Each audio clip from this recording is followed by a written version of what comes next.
Assalamu alaikum wa rahmatullah. Brothers, sisters and friends, welcome back to Deen Matters.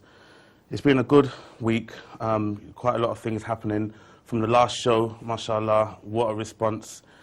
Should unemployed brothers get married? It was wonderful. We had so many comments, even afterwards on Facebook and on our email as well.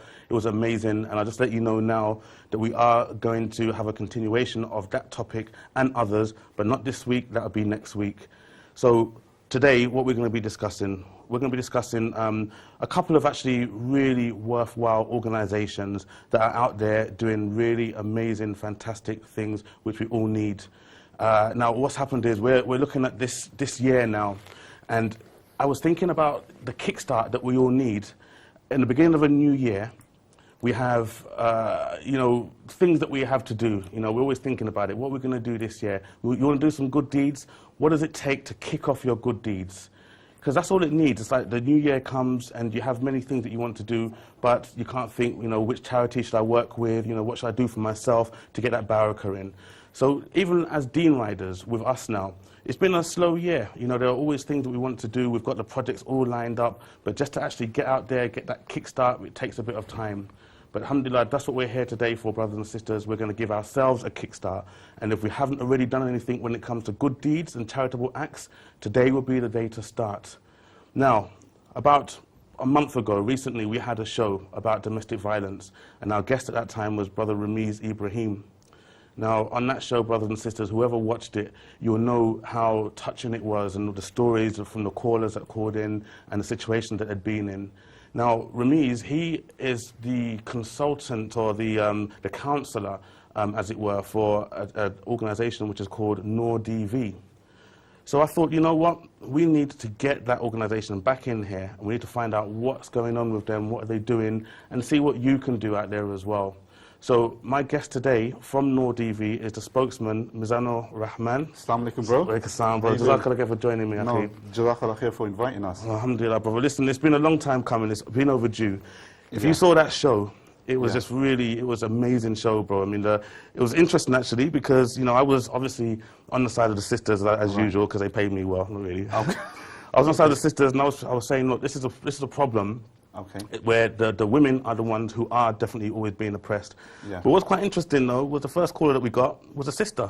Okay. Saying, I have a tendency to hit my husband and things like this. But it turned out that it was through frustration that, obviously he wasn't pulling his weight properly and stuff like that. So it was quite interesting. But bro, domestic violence in the Muslim community, I mean, what's this all about? Well, basically, Nour Domestic Violence is an organization that was set up primarily by a group of sisters to create awareness and deal with domestic violence in the Muslim community. Now, according to statistics, mainstream statistics show that 1 in 4 women in the UK will be a victim of domestic violence, either first time or recurrent victims in their lives.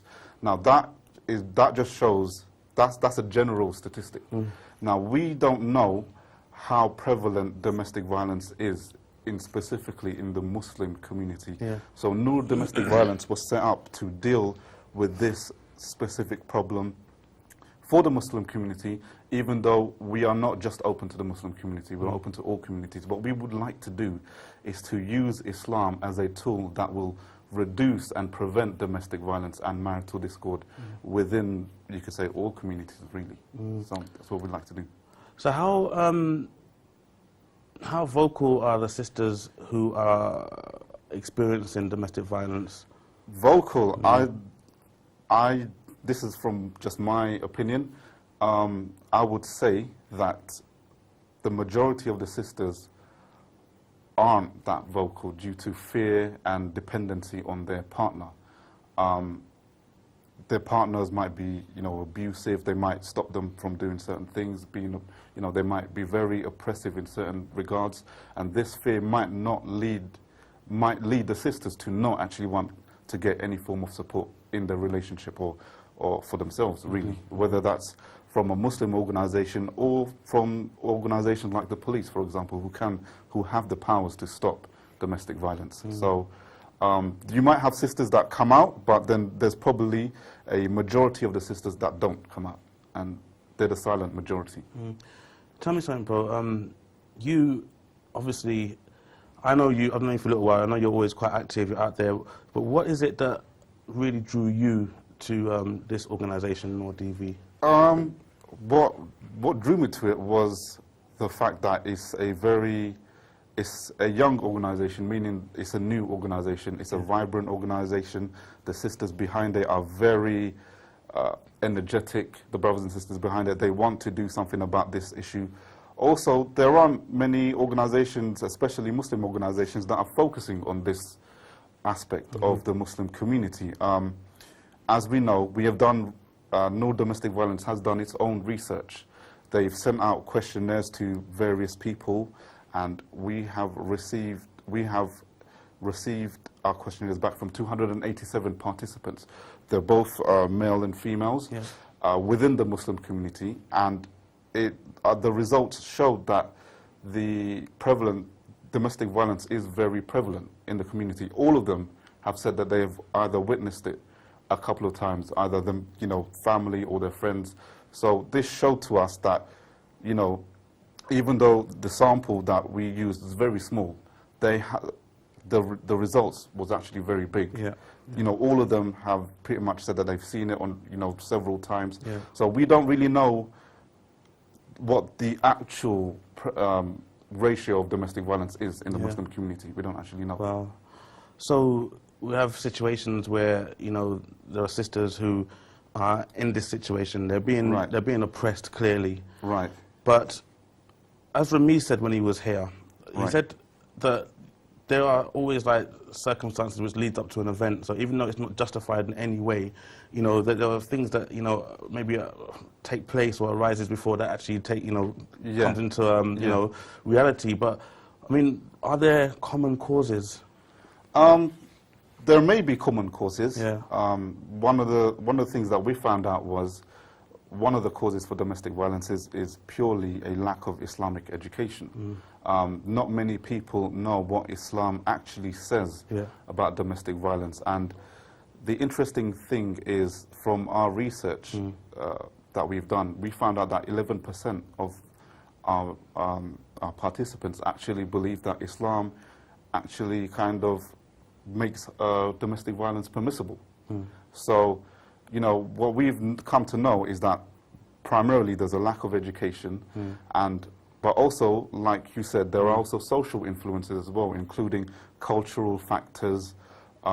Personally, I know of stories of how, for example, marital relationships have come to a violent end because of the fact that the couple that were married, they didn't like the fact that they got married through an arranged marriage, for example, or forced marriage. Yeah. So Brother Ramiz was right in terms of the fact that there are certain factors that lead on to this violent conclusion, I should say.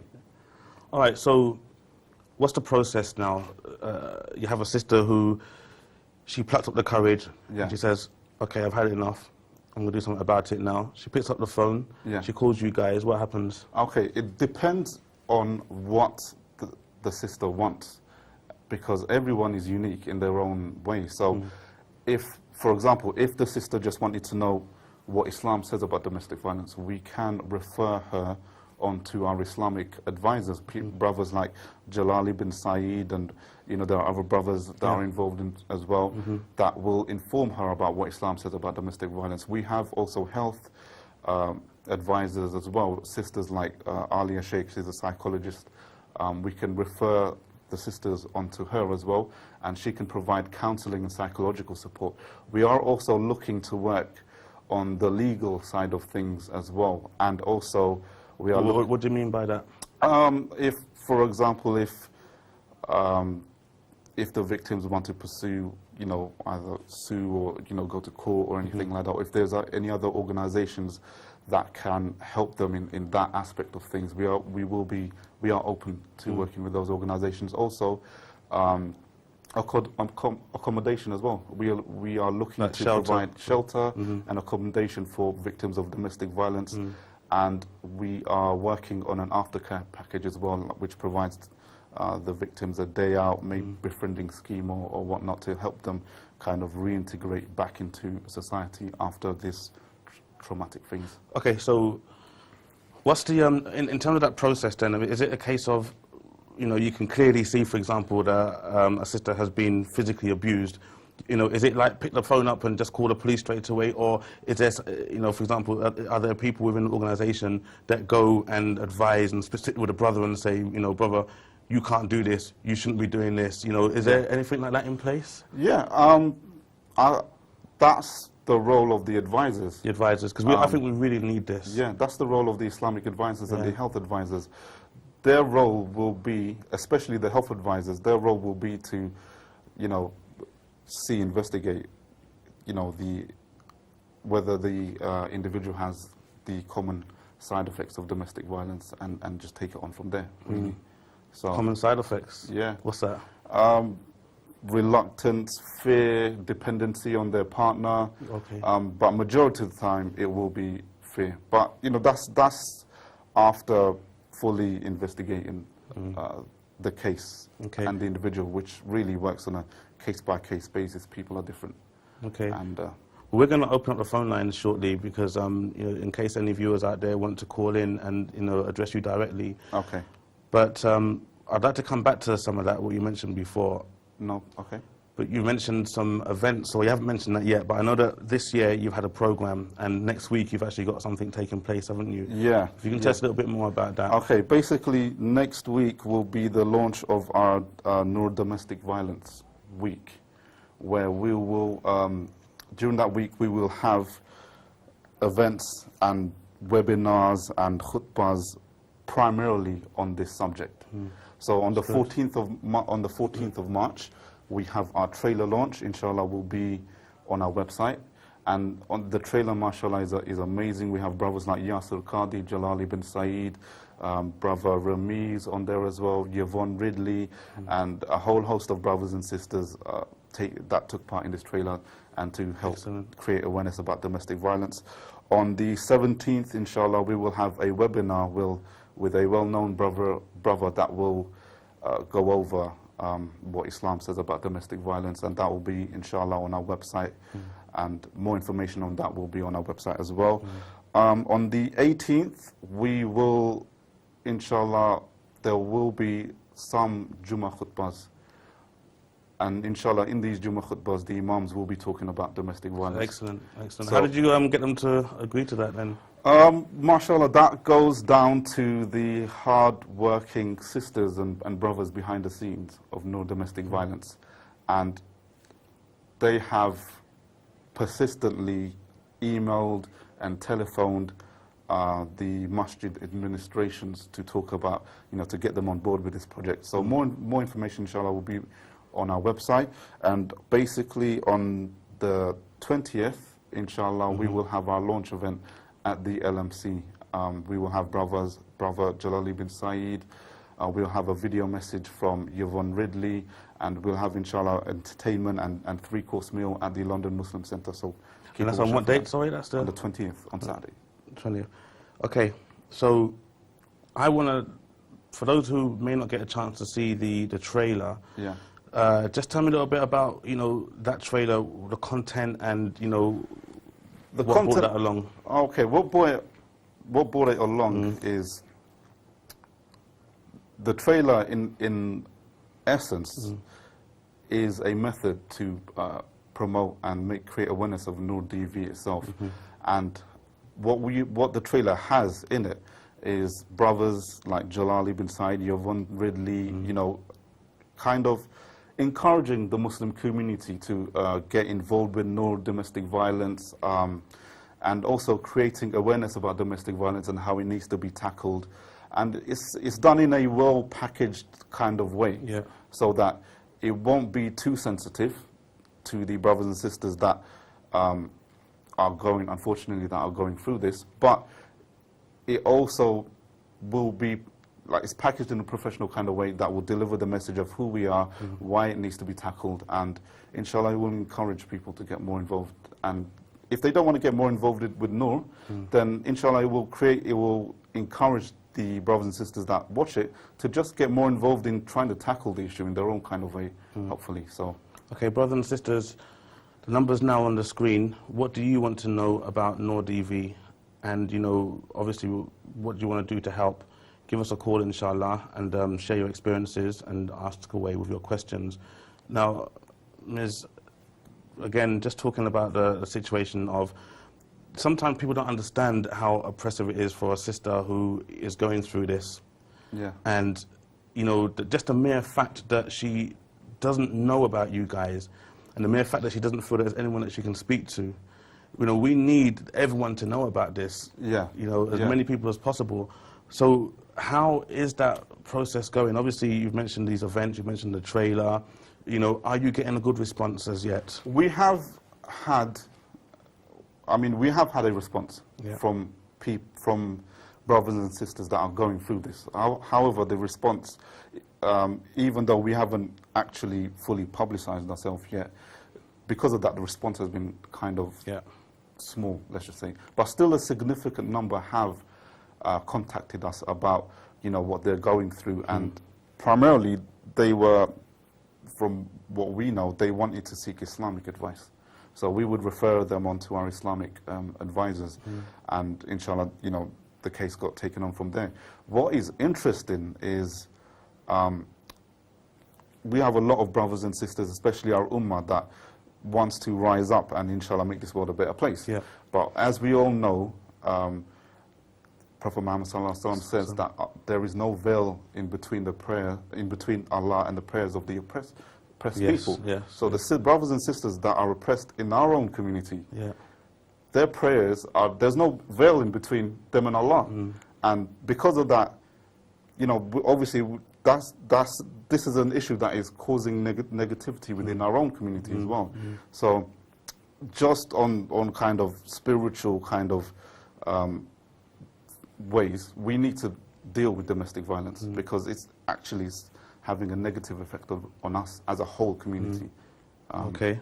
But also, the brothers and sisters that do want to call us, like I said, we will provide, inshallah, legal advice, companies that deal with legal advice, accommodation.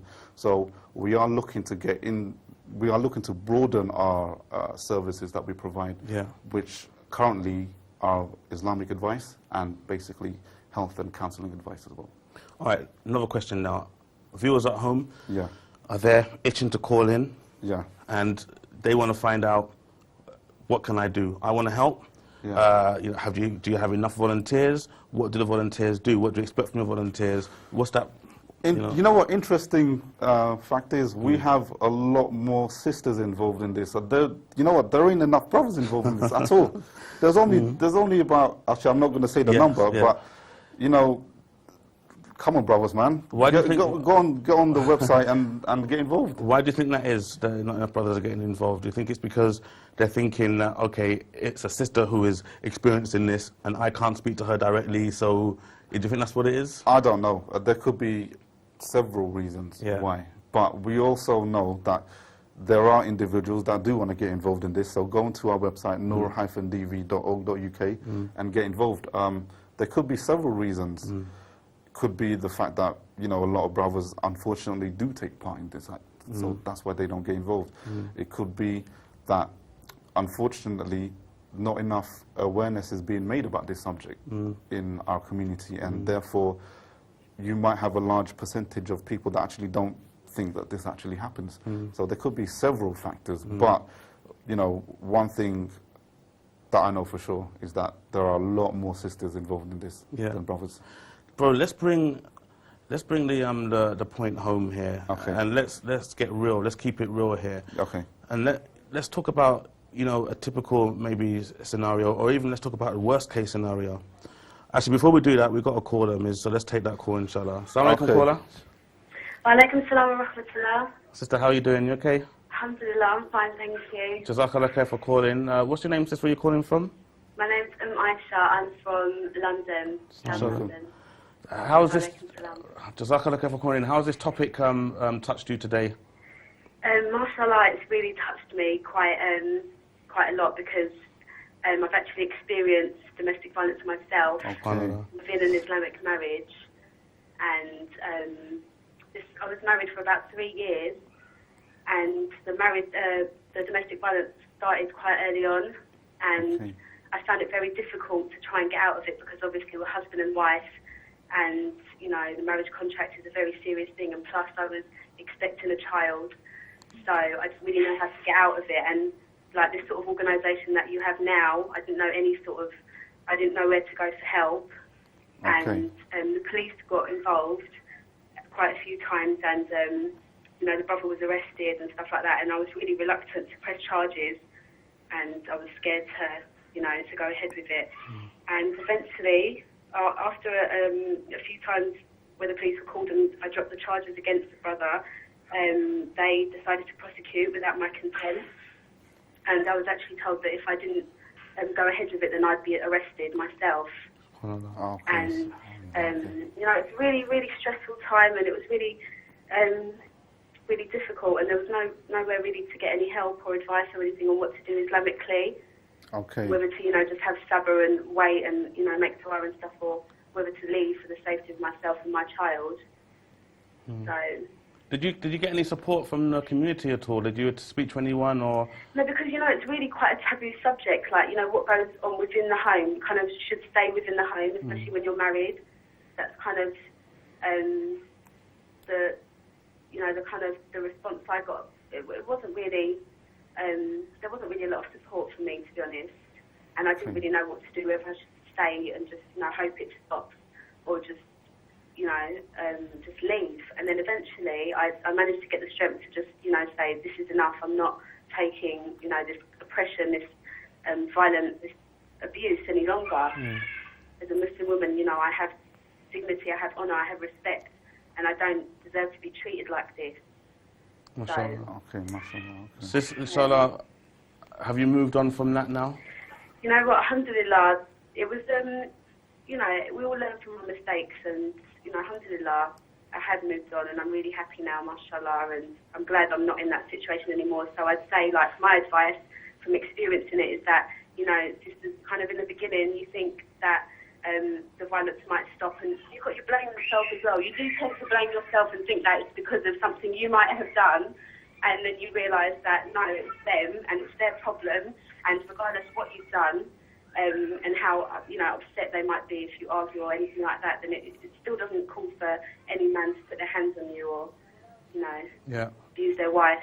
It's totally wrong. Maisha, Jazakallah khair. I can hear the children in the background. I say Assalamu alaikum to them. Assalamu alaikum. Assalamu alaikum. Jazakallah khair. Stay in touch, yeah? I'll speak to you soon, inshallah. Thank you very much. Assalamu alaikum. That was a case itself. Yeah. May Allah reward the sister for her strength and even just remaining a Muslim while going through this situation itself. Yeah. But that's a fantastic point there, because a lot of people just lose their iman, they just lose their deen. Yeah. They just lose it straight. So it shows the importance of having an organisation that is there for our brothers and sisters that are going through this right now. But one point that she did make clear in her case was the lack of support. Yeah. And the role of the imams that really weren't they weren't creating awareness about this, or were unwilling to deal with this. And like you heard from her, the police had to get involved. And we think that if we as a community could come together with the authorities and with the relevant bodies that have the power to stop this kind of scenario in the UK, we will create, inshallah, a very effective force that will help prevent this from occurring. Brother Miz, we've only got about a minute left, and in the second part of the show, we're going to feature another organisation. So I'd like you just in the last minute, bro, just tell us more about this event. We want people to come to this event. This is next Saturday, isn't it? Next Saturday at the London Muslim Centre, about 5:30 till about 8:30. We're going to have an array of speakers, entertainers. We're going to have, mashallah, politicians, well-known people within the community turn up. You're going to be hearing speeches from Brother Jalali bin Saeed to our health professionals like Alia Sheikh, and you're going to be entertained by well-known poets as well as a very good, three-course dinner as well. So inshallah, it'll be money well spent. What is the tickets cost? The tickets will cost about Yeah, they cost about £15. But inshallah, get on our website, nour-dv.org.uk to find out more. Okay, well, I think it's a fantastic cause, and personally, I'm still for having a body of maybe like an organization like yourself, where you have a department where as soon as you find out about this situation, you have like the imam who comes on, you know, you get a few brothers together, you go there as officials, say, brother, listen, this is going to end up going to the police. If you want to stop this, you better make sure that you stop oppressing your wife now, and so on. We're getting there, inshallah, we're going to get there, definitely. Yeah, inshallah. Bro, this means a lot to me, so please make it happen, inshallah, because I know the viewers at home, Sister Aisha and others, would love to see something like this taking place. Inshallah, please make dua that it does happen, inshallah, that's what we want to do. Inshallah, I know we've got a break coming up, but my earpiece is not too fantastic, so... no problem. So, yeah, so we've got a few more seconds, but all I can say, brothers, may Allah make it easy on you all, and please make sure that, you know, you help our sisters out there who are being oppressed, and, you know, inshallah, whatever it takes. Inshallah, we will. And inshallah. The help will come from you, inshallah, from the viewers and yourself as well. So, brothers and sisters, it's time for that all-important cup of tea, and, you know, obviously, don't forget, Nour DV, do what you can to help. Check them out online, very, very crucial. Don't forget that cup of tea is 2 sugars. Assalamu alaikum wa rahmatullah.